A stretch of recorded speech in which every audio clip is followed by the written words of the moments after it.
General साहब ये बताइएगा, इस वक्त 27वीं आईनी तरमीम का पूरे मुल्क में एक गलगला है। सारे पार्लियामेंटेरियंस इस वक्त इस काम में जुटे हुए हैं। जहां कहीं भी जाएं, गली मोहल्ले में भी तो यही बहस हो रही है कि 27वीं आईनी तरमीम क्यों ज़रूरी थी, और बिलखसूस जो 243 की जो शिक है, इसकी इस वक्त क्या मुल्क कौम को कुछ ज़रूरत थी?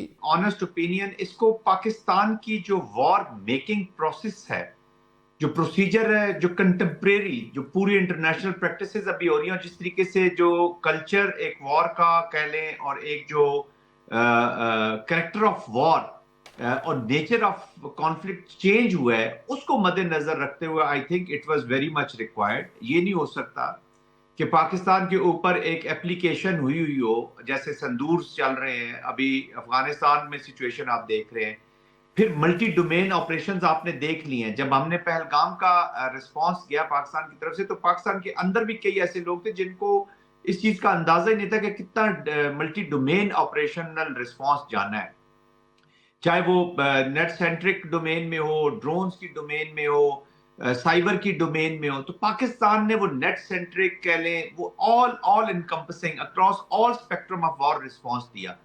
तो इस जो नेचर ऑफ वॉर को मद्देनजर रखते हुए, और फिर उसके बाद फिर एक ऐसा एनिमी हमारे नेबरहुड में बैठा हुआ है कि उसकी एप्लीकेशन अनसर्टन होगी। एक हिंदुत्व से लुथड़ा हुआ एनिमी बैठा हुआ है वहां पे। स्ट्रेटेजिक कंफ्यूजन एक मुल्क में पाई जा रही है, जो दो न्यूक्लियर कंट्रीज के कॉन्फ्लिक्ट को एक्ट्स ऑफ टेररिज्म के साथ रिलेट कर रहे हैं। वो कहते हैं any act of terrorism will be considered as an act of war, यानी कि उसने न्यूक्लियर कंट्रीज के कॉन्फ्लिक्ट को एक टेररिस्ट के हाथ में दे दिया, खुद चाहे क्राफ्ट करे, चाहे थर्ड पार्टी इन्वेंशन हो जाए, कोई शरारत कर दे तो वहां पे चल। तो इन चीजों को सामने रखते हुए आई थिंक ये एक एडजस्टमेंट हुई है। ये किसी को एम्पावरमेंट, इंडिविजुअल एम्पावरमेंट नहीं है, ये improvement of the war making of the nation है जी। अच्छा, उस कॉन्टेक्स्ट में जनरल साहब ये ये जरूरत बताए है। जनरल साहब ये बताइए कि ये जो पहले ओहदा था chairman joint chief of staff committee का, अब ये ओहदा ख़त्म किया जा रहा है, चीफ ऑफ डिफेंस फोर्सेस बनाया जा रहा है। यानी कि वहाँ भी एक जो फुल जनरल हैं, जो 5 स्टार, वो बैठे हुए हैं। अब ये ज़रूरत क्यों पेश आएगी? क्या जो वो है जदीद तकाजे हैं जंग के, जिस तरह आप बयान फरमा रहे हैं, वो पूरे नहीं करता? इस तरह ये तकाजे पूरे हो जाएंगे चीफ ऑफ डिफेंस फोर्सेस का ओहदा बनाकर? अच्छा, ये जो chairman joint chiefs of staff है और जॉइंट स्टाफ हेडक्वार्टर्स है जी, he is the chairman of the services committee.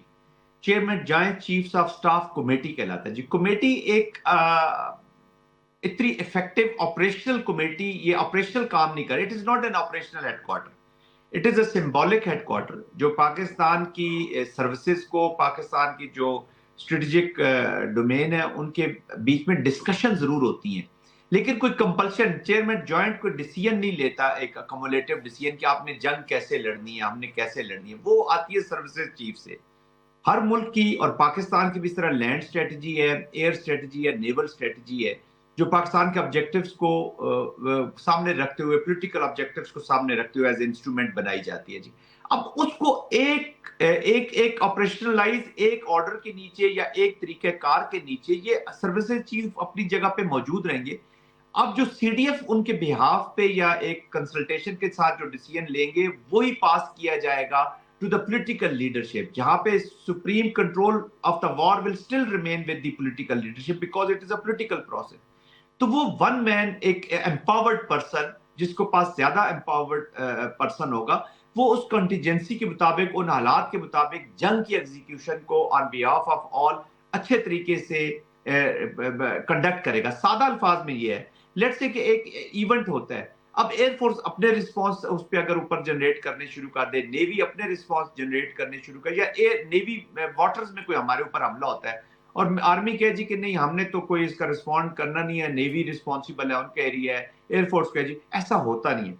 अभी भी हमने पहलगाम में बड़ा अच्छा एक कलेक्टिव रिस्पॉन्स दिया, वो लेकिन ये एक इंडिविजुअल्स की फिनेस थी। Chief army staff, chief of air staff and chief of naval staff ये बैठे, इन्होंने बातचीत की और अंडरस्टैंडिंग कर ली, लेकिन इंस्टीट्यूशनलाइज नहीं था जी, लीगल नहीं था या कॉन्स्टिट्यूशनल नहीं था। ये इन सारी चीजों को एड्रेस करने के लिए और पाकिस्तान को डिफेंस को मजबूत करने के लिए एक सिक्योरिटी स्ट्रेटजी के तहत ये डिसीजन लिया गया है। That's why these changes are must, और ये लाई जा रही हैं जी। लेकिन एक चीज एसेंस याद रखिएगा जी, जो सुप्रीम कमांड, जो सुप्रीम कंट्रोल है, वो that lies with the civilian supremacy को कोई ये कानून चैलेंज नहीं कर रहा जी।